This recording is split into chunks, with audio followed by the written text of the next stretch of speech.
Olá, meu nome é Loreta, ginecologista e obstetra. A gente está em mais um episódio do Lorecast.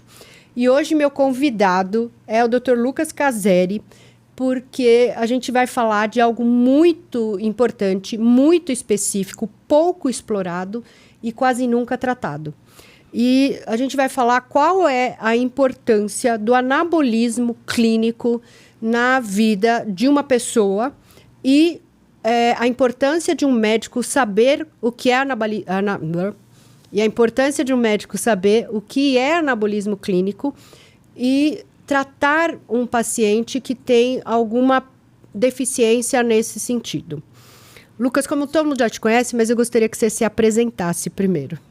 Hoje eu estou aqui na outra cadeirinha. Obrigado pelo convite, de poder falar desse tema aí muito importante. Eu sou o Lucas Caseri, sou médico do esporte, sou fisiatra e estudo bastante sobre anabolismo clínico. A gente vai descobrir nesse episódio o que é isso e como a gente tem que pensar e o que se tem que fazer com relação a isso. A primeira pergunta, acho que você tem que esclarecer, o que é o tal do anabolismo clínico? É dar testosterona, esteroide para todo mundo? E em que cenário se insere esse anabolismo clínico? A gente tem que começar a pensar pela fisiologia, né? O nosso corpo, ele se renova. As células mortas da pele vão ficando mais velhas, elas saem e outras células novas chegam. Então a gente está o tempo inteiro se renovando. E assim é com o osso, assim é com o músculo, com as células da retina, com o nosso cabelo, né? Então os processos de consumo, onde a gente vai perdendo esses biomateriais, o osso, o músculo, é chamado de catabolismo. Eu tenho que degenerar esse tecido para que eu possa reconstruir esse tecido. E o processo de síntese é o anabolismo. Então, o tempo inteiro a gente está fazendo anabolismo e catabolismo ao mesmo tempo. Então, para eu crescer músculos, eu tenho que ter uma predominância dos aspectos anabólicos de construção sobre os aspectos catabólicos.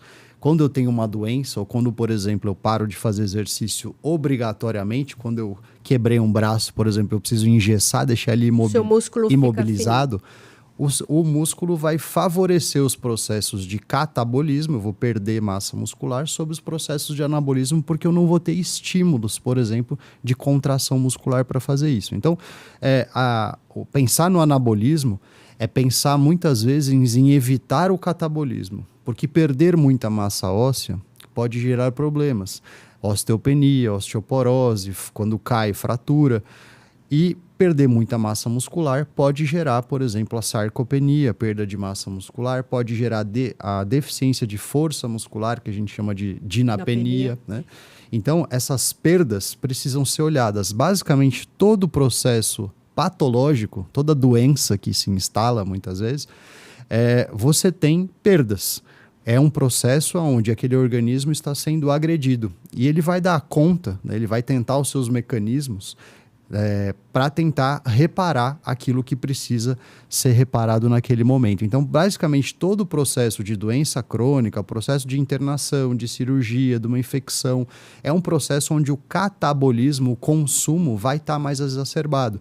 Porque muitas vezes eu vou consumir alguns tecidos, por exemplo, o músculo, para gerar aminoácidos para uma série de funções, por exemplo, funções imunológicas, de reconstrução de alguns tecidos. Então, basicamente, todo o processo de doença, especialmente processos mais agudos, eles são catabólicos. É por isso que as pessoas ficam internadas e perdem muito peso, ou emagrecem bastante, ou viraram uma cirurgia e perderam muita massa muscular. E sabe que eu tenho uma dúvida, por exemplo? O conceito de sarcopenia vem mudando ao longo dos critérios de diferentes sociedades. Então, o primeiro conceito, se não me engano, era sobre a perda da força e da função. E o último conceito é a perda da força da mão e da deambulação. Mas quando eu conceituo a sarcopenia como a perda da deambulação e da força de mão, eu já não perdi demais? Por que eu tenho que conceituar de uma forma tão rigorosa se no caminho a recuperação desse anabolismo, a recuperação desse catabolismo, melhor dizendo, seria mais eficiente? Por que teve essa mudança de paradigma de levar isso para um estado tão pouco funcional do ser humano? O que acontece é curioso isso, né? Porque existe um limite, né? Estabelece-se aonde é uma linha de corte. Olha, a partir desse momento aqui, você é doente. Você está disfuncional, você perdeu a sua funcionalidade normal, né? No entanto, não significa que esse limite, né? Vamos supor que eu vou estabelecer um limite aqui de um número imaginário de 100. Né? Em 101 está normal. Em 99 está doente. Eles são muito próximos, muito parecidos, né? Então, eu diria que tem meio que um espectro, né, de diagnóstico para você fazer. Às vezes não é um exame certinho que bate em 101, está normal, né? Só que esses limites, muitas vezes, eles são utilizados dentro da medicina para dizer o que é saudável e o que é doente. Mas não significa que é otimizado.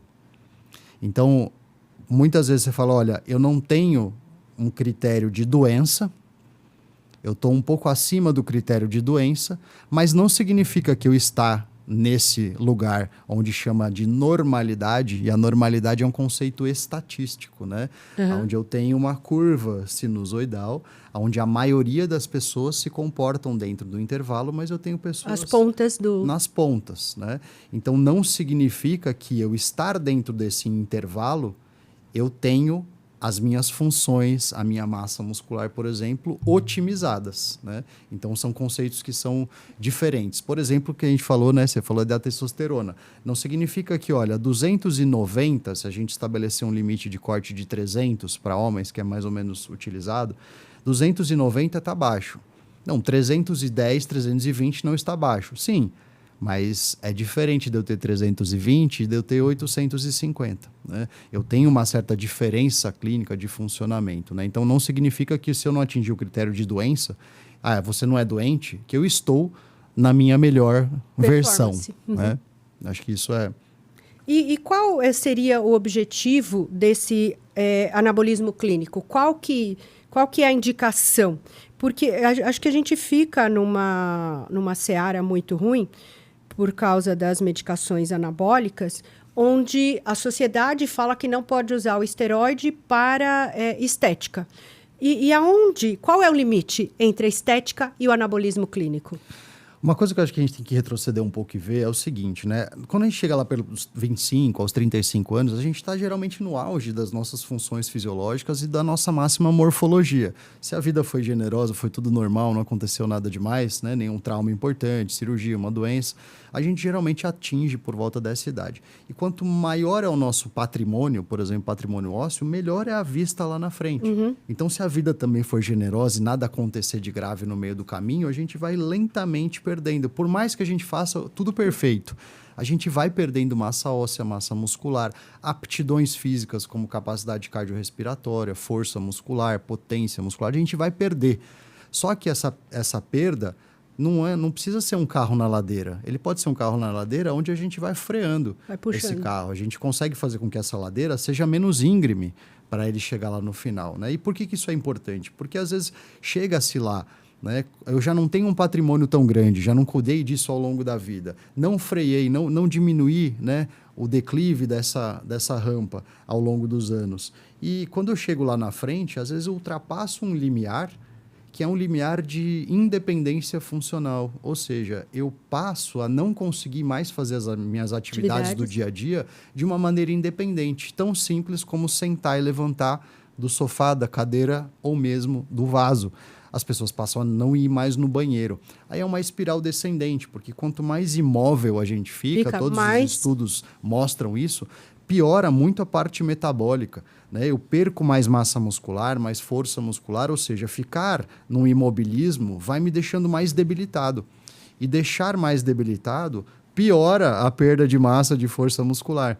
Né? E aí, cada vez mais eu consigo fazer menos coisas. Né? Então, a própria comorbidade, alterações metabólicas, né, começa a se retroalimentar. Né? Isso, e aí eu tenho uma espiral descendente onde eu realmente preciso intervir. Muitas vezes, né, que é o que você estava dizendo, que a gente comentou antes, deixa-se para tentar fazer alguma coisa, por exemplo, usar uma medicação, né? E a medicação não é a única alternativa, né? Ela faz parte de um componente de coisas, né? Quando já se está muito tarde. Quando o paciente já está desenganado, o paciente está lá na UTI, já não tem mais prognóstico de nada, falar, vamos ver se a gente pode usar um medicamento anticatabólico, que são os esteroides anabólicos, né? E aí, muitas vezes, naquele momento ali, já não adianta mais fazer. Independente da sua vontade de fazer alguma coisa por aquele paciente, já se perdeu o timing adequadamente, que é o que você estava falando. Por que eu preciso esperar para pensar no anabolismo? Sim. A pessoa que está com osteoporose severa caiu e quebrou o fêmur. Por que eu preciso chegar nesse lugar para poder pensar no anabolismo? Eu tenho que pensar em não deixar chegar nesse lugar, né? Então é por isso que a atenção para a aptidão física, para a capacidade física que a gente tem, desenvolver as nossas máximas capacidades, né? O máximo de flexibilidade, o máximo do nosso condicionamento cardiorrespiratório e o máximo de força muscular. Das aptidões físicas da vida diária, o que a gente mais precisa é de força muscular. Claro, dificilmente você vai demandar tanto do seu sistema cardiovascular para correr 5 quilômetros. Mas você vai precisar de força para sentar e levantar. Você vai precisar de força o tempo inteiro para sentar e levantar da cama, sentar e levantar do vaso, pegar alguma coisa. Então, isso são atividades de contração muscular rápida, onde você tem muito a importância da força muscular, né? Então, a gente brinca, às vezes, que se uma única atividade tivesse que ser feita por uma pessoa mais velha, por um idoso, a musculação tem que estar entre elas. Ela tem que ser ou a primeira ou, eventualmente, estar dentro de um conjunto, né? E você falou muito bem, né, que não é só medicação. Não é simplesmente dar um hormônio. O hormônio ele é um facilitador. Ele vai ajudar, né? A testosterona, o hormônio de crescimento, a própria insulina, né? Uhum. São hormônios que a gente chama de hormônios anabólicos, onde eles pegam, eles ajudam a fazer síntese de massa muscular. Eles pegam componentes, por exemplo, a glicose, né? E traz para dentro da célula. Pegam aminoácidos e traz para dentro do músculo, né? Então, a gente faz síntese com esses hormônios que são anabólicos. Mas eles são auxiliares de um processo. Se eu der o hormônio, eu posso crescer a massa muscular? Sim. Mas isso não quer dizer que eu vou aumentar a força. Se eu somar esse hormônio com exercício, eu tenho um resultado muito potencializado. Ou seja, né, comparar o hormônio com o hormônio mais exercício, o hormônio mais exercício é muito melhor. Sempre vai ser melhor. Né? E a recomendação, né, por exemplo, para você utilizar um hormônio, é que você esteja com a sua base, que eu sempre chamo de tripé fundamental do anabolismo, que é a atividade física prioritária para aquilo que você quer ganhar. Então, se eu preciso de força, eu tenho que fazer treinamento de força, né? O treinamento precisa estar adequado, eu preciso gerar estímulos, eu preciso alimentar essas pessoas, e é muito importante a adequação nutricional. A gente vai ficando mais velho, perde a capacidade de mastigar, então come-se menos carne. Carne geralmente às vezes é um pouco mais caro. Muitos idosos tomam alguns medicamentos que alcalinizam a digestão, então piora a digestão de proteína. Às vezes ele não tem problema com a mastigação, com a dentição, mas ele não consegue digerir direito, fica ali conversando com a carne durante muito tempo e ele passa a não comer. Aí ele come um pão com manteiga e cafezinho com leite. Come eventualmente um ovinho, né? Às vezes faz só para ele. Então a nutrição adequada e a suplementação, muitas vezes, né, como de proteína, de creatina, pode ser fundamental. Então eu preciso treinar, eu preciso comer direito e eu preciso descansar. Porque é no descanso que muitas vezes o treinamento ele é recuperado, né? E hoje em dia, né, a gente já tem por estatística que pelo menos 30% das pessoas não dormem a quantidade adequada que precisa. Isso faz parte do anabolismo, né? O sono se a gente olhar, crianças que têm déficit de crescimento por conta de alterações muitas vezes problemáticas do sono, né? O sono ajuda você a liberar alguns hormônios, por exemplo, o hormônio de crescimento, onde você faz reparação de tecidos, né? Então ele é importante, o descanso faz parte da questão anabólica, senão a gente fica batendo só em cavalo cansado, né? E aí não adianta, aí você pode inclusive ter uma lesão, ter algum acontecimento mais importante. Então o treino, dieta e o descanso são um tripé fundamental. E aí o hormônio pode vir associar isso, porque eu posso ter uma pessoa com hipogonadismo, né? Com a deficiência de testosterona.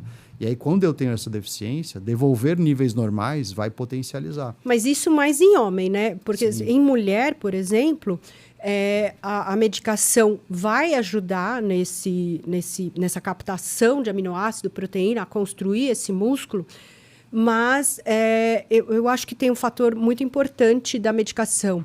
Ela dá uma vivacidade e aumenta a a fome. Num paciente idoso, por exemplo, eu uso bastante nesse sentido, porque eu preciso que ela coma. E você vai ficando mais velho e, por algum motivo que eu não consigo entender, ela perde esse gosto, mas ela começa a comer menos.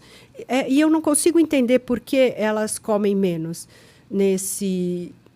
Aos 65, 70 anos, eles querem comer só carboidrato. Eles comem menos. Não é pela mastigação, talvez porque a gente absorve mal, que é aquilo que você falou, que é muito importante.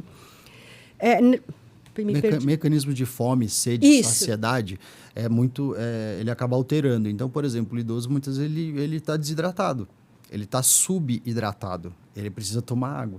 Por quê? Porque ele não tem a percepção de sede, né? Ele às vezes vai perdendo parte dessa percepção. E a questão da digestão prejudicada, muitas vezes, pode acarretar com que ele fique com uma sensação de plenitude por mais tempo. Então, ele acaba comendo menos, sentindo menos fome para fazer isso. E aí várias outras coisas, né? Não tem atividades que gastam muita energia para poder o seu organismo estar requisitando mais energia, né? Quando você treina, tem uma atividade e fala, nossa, eu tô com fome, né?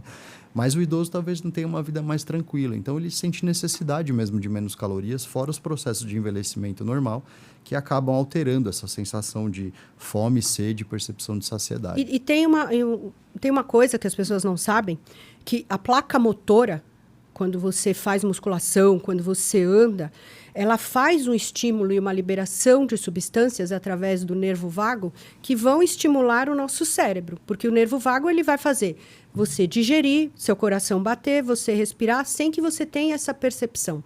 Quando eu começo a diminuir a atividade física, eu diminuo esse estímulo do nervo vago e diminuo as áreas que eu estimulei o cérebro. Por isso que tem a sarcopenia está associada com um certo grau de perda de cognição, de demência, né? Então, o exercício tem esta função, mas a pergunta que fica para mim, muitas vezes, é assim, é igual aquele caso que eu estava conversando com você da paciente que teve um hipertireoidismo, que perdeu muita massa magra, então ela tinha de massa magra 15 quilos, nada, para a altura que ela tinha, que era 1,63 m, que eu até falei para você, nossa, né? Se eu já vi que aquela pessoa perdeu músculo, ela ainda anda, mas ela tem uma certa fraqueza, um certo cansaço. Esse tipo de quadro também não tem que ser tratado? Porque se eu esperar ela não andar para chegar na sarcopenia, eu fui negligente com esse paciente. E isso não é ensinado na faculdade, isso não é ensinado em lugar nenhum. Como é que você vê essa interpretação da gente que pode ver um paciente, avaliar e fazer uma intervenção e a falta de conhecimento que existe nesse setor? Dá para fazer uma analogia muito fácil, né? Assim, se você pegar, por exemplo, uma pessoa que está ficando mais chateada, mais triste, né? Será que não é hora dela fazer uma terapia? Uhum. Talvez ela não precise entrar com medicação. Se ela fizer Mas terapia. Talvez se ela tem uma depressão, a medicação vai consertar o problema ou como ela lida com o problema? Não. A medicação vai deixar ela mais tranquila para poder fazer um processo de terapia. E o hormônio muitas vezes entra aí, né? Que você falou dessa vitalidade, né? Muitas vezes do ganho de força, muitas vezes de mecanismos centrais que você tem da testosterona, dos esteroides anabólicos, onde você vai ter uma vontade, vamos dizer assim, né? Para você fazer atividades, vai te deixar mais disposto ou com mais gana, mais garra, de você conseguir fazer as atividades, inclusive resistir melhor aos esforços. Então, o medicamento não é para consertar tudo, porque o medicamento não conserta se você não treina. O medicamento não conserta se você não come bem, né? Ele não vai fazer milagre, mas ele vai facilitar com que você consiga fazer essas outras coisas muito bem. Então, o que eu vejo é exatamente isso, né? A gente não precisa deixar as coisas evoluírem para que eu possa tomar uma atitude. A partir do momento que eu vejo que eu tenho uma perda de massa muscular mais exacerbada, ou eu tenho uma instalação, um diagnóstico que foi feito, onde essa pessoa está debilitando progressivamente, ou seja, o processo de catabolismo de biomateriais dela está acontecendo a olhos vistos, por que eu não vou intervir? E a intervenção não é só no medicamento, pode ser que seja necessário. pode ser que seja indicado, pode ser que seja um facilitador, mas todo esse ambiente, né, onde eu vou favorecer o anabolismo, eu preciso cuidar do sono, eu preciso olhar a dieta, eu preciso olhar... E aí, o que você falou, muitas vezes o hormônio, a pessoa não come, mas muitas vezes o hormônio ajuda na fome das pessoas. Então, é o que eu mais vejo. O bom uso clínico do medicamento, né, ele é fundamental nesses casos, né? Mas você acha que tem que ter uma evolução linear do diagnóstico? Então, por exemplo, as sociedades, elas falam assim, você tem que fazer dieta, exercício, e elas não falam de hormônio, porque elas acabam divulgando que o hormônio não mudou a massa nesses idosos. Eu acho engraçado eles falarem isso, e todos os trabalhos falam ao contrário, né? Então, o que eu acho que falta? As pessoas falam da dieta e do exercício antes, mas as pessoas não sabem quando indicar o esteroide. Falta para o médico entender assim, vou fazer a dieta, o exercício, e em que momento eu indico o esteroide? Por que existe essa deficiência no nosso conhecimento? Bom, primeiro por causa do próprio preconceito, né? A evolução dos esteroides anabólicos, quando começou a ser utilizado para fins recreativos, lá na década de 70, mais ou menos, né? Isso começou a espalhar bastante e eventualmente surgiu alguns efeitos colaterais e lá em 1974 o Comitê Olímpico baniu como sendo doping testosterona e derivados. Quer dizer, por que o Comitê Olímpico baniu? Porque ele favorece. Porque ele favorece, entendeu? Igualar todo mundo. Por exemplo, o anticoncepcional é banido? Não é banido. Por quê? Porque não tem evidência que melhora a performance. Então, lá em 1970, já tinha que aumenta a massa muscular, que aumenta a força, que aumenta a performance. Então, falar que isso não muda é um negacionismo científico, né? E a partir de alguns casos isolados de escândalos de dopagem em jogos onde você tem o antidoping, alguns atletas ficaram famosos e começou-se uma certa propaganda de que isso é proibido, isso é imoral, isso é antiético, né? Isso não faz bem, né? E começou a essa propaganda. Mas os esteroides eles não foram criados para essa função, eles foram criados para outra função. Por exemplo, a oxandrolona começou a ser estudada a partir de 1960 com crianças com síndrome de Down, com deficiência de crescimento. Então, ou seja, eu dava esteroide anabólico para uma criança crescer. Por causa com síndrome de Down. Justamente por causa desse processo anabólico, de ganho de massa óssea, de ganho de estrutura corporal, né? E a partir daí, as próprias sociedades esportivas e médicas começaram a condenar, né, o uso recreativo. Algumas fábricas começaram a parar de fabricar, porque não queriam ser os nomes das empresas associadas a escândalos de doping. Então, o mercado que já era pequeno, né, de anabolismo terapêutico, começou a ficar menor ainda. Economicamente, isso talvez não seja tão interessante assim, não tenham tantas pessoas utilizando. E aí, lá para 1990, eu tenho o surgimento da rede mundial, né, a World Wide Web, a internet, onde eu começo a espalhar e com a proibição da via lícita de aquisição de medicamentos, eu começo a aumentar o mercado paralelo. E aí o mercado paralelo de esteroides anabólicos com substâncias contaminadas, né? Ninguém contrabandeia o esteroide anabólico, só o esteroide anabólico. Vem droga junto, vem arma junto, vem né, a violência toda que isso interfere. Então, começou a desassistir essas pessoas que estavam usando de maneira recreativa, porque começou uma grande propaganda de discriminação dessas pessoas, né? Isso é bomba, né? Isso aí faz mal. E as pessoas desassistidas, com medicamentos de baixa qualidade, totalmente desorientadas e abusando, começou a aumentar bastante o efeito colateral. E aí as pessoas tendo efeitos colaterais, isso alimenta o discurso das pessoas que falam assim, tá vendo, eu não falei que isso fazia mal, mas está tendo muito disso justamente porque falta orientação, né? Porque as pessoas querem um caminho curto. E aí o que acontece? Nesse intervalo começa essa guerra de que não pode, é proibido, faz mal. E quem que acaba sofrendo? Exatamente o que a gente está falando, o terapêutico. Porque quando eu tenho uma pessoa de 70, 80 anos, debilitada, que já não está andando, que vai para o consultório, que já faz a sua fisioterapia, já faz a sua musculação, já suplementamos, e ela ainda está com dificuldade, e nesse momento talvez seja interessante eu entrar com medicamento, o filho, a filha dessa pessoa vai falar assim, pô, doutor, mas isso não é bomba? Mas isso não é perigoso eu utilizar? E é um medicamento, quando eu pego estudos que são controlados, bonitinho na literatura, ele tem uma adequada segurança clínica. Isso não traduz que ele é totalmente isento de efeitos colaterais, assim como não é qualquer tratamento. Nada é. o antidepressivo, né? A medicação para inibição de apetite que vende aí sem receita, a ESMO, né? Todo mundo usa. Todos os medicamentos têm potenciais efeitos colaterais. Então, você precisa pesar aonde eu posso inserir esse medicamento e pesar esses colaterais, né? Mas, no geral, são medicamentos que foram lançados aí na década de 60 e que ainda estão no mercado até hoje, que nunca foram retirados porque causaram realmente malefícios. O mau uso do medicamento é que causa malefícios, né? E não o medicamento em si, porque ele tem uma porcentagem de efeitos colaterais como qualquer outro tratamento dentro da medicina, né? Então, eu diria que é um desconhecimento. E, por conta disso, os próprios professores das faculdades de medicina, por exemplo, né, desconhecem isso e acabam não ensinando sobre isso, né? E músculo ficou uma coisa meio pejorativa, né? Ah, só pensa no músculo, né? E músculo, como você falou, né? Cada vez mais a gente entende o músculo como um órgão endócrino, que produz uma série de miocinas, atuando inclusive no BDNF, né? Que são os fatores tróficos neuronais. Nos dendritos. Onde você tem o crescimento de tecidos, onde você tem a reabilitação, né? Um funcionamento melhorado de cognição, por exemplo, através da prática de exercício, né? Antes de terminar esse bloco, que eu não falei, mas a gente vai falar no próximo, sobre sua pós-graduação de anabolismo clínico, porque a gente começou nessa luta de querer esclarecer de forma ética adequada um bom desempenho de uma medicação que está subutilizada. A pós-graduação é voltada principalmente para médicos, né? Vai ser 100% online. Quem quiser todas as informações vai estar no descritivo aqui do vídeo, pode acessar, tá bom? Tem no meu Instagram, mas tem aqui também na descrição do vídeo desse canal.